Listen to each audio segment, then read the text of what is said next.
ఆంధ్రప్రదేశ్లో సరికొత్త సంస్కృతి అంకురార్పణకు రంగం సిద్ధమైనట్లు తెలుస్తోంది.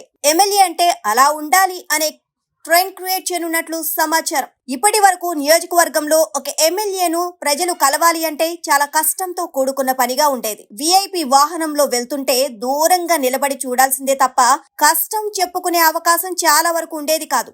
ఏదైనా పని ఉండి ఎమ్మెల్యేను కలవాలంటే అతని దగ్గర పనిచేసే అనుచరును, పర్సనల్ అసిస్టెంట్ ను ప్రసన్నం చేసుకోవాల్సి వచ్చేది. అంతా సవ్యంగా జరిగి ఎమ్మెల్యేను కలిసే సమయానికి కావాల్సిన పనికి గడువు తీరిపోయేది. ఇక చేసేదేమీ లేక ఉసూరుమంటూ వెనుదిరగాల్సి వచ్చేది. ఇదంతా చూస్తుండగానే ఎమ్మెల్యే పదవి కాలం తీరి ఎన్నికలు వచ్చినప్పుడు మాత్రం ఎమ్మెల్యే ఇంటింటికి వచ్చి ఓట్లు అడిగి వేయించుకొని మళ్లీ 5 ఏళ్ల వరకు కనిపించేవారు కాదు.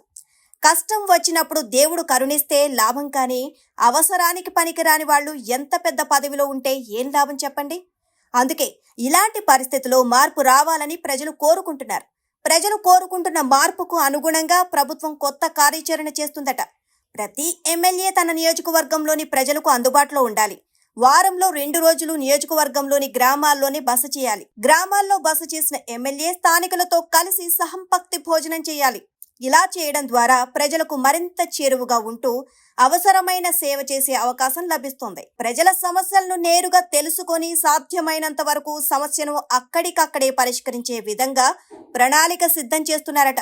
ఇలాంటి ప్రణాళిక నిజంగా అమలైతే ప్రజలకు కావాల్సిన, ప్రజలు కోరుకున్న పాలన అందినట్లే అవుతుంది.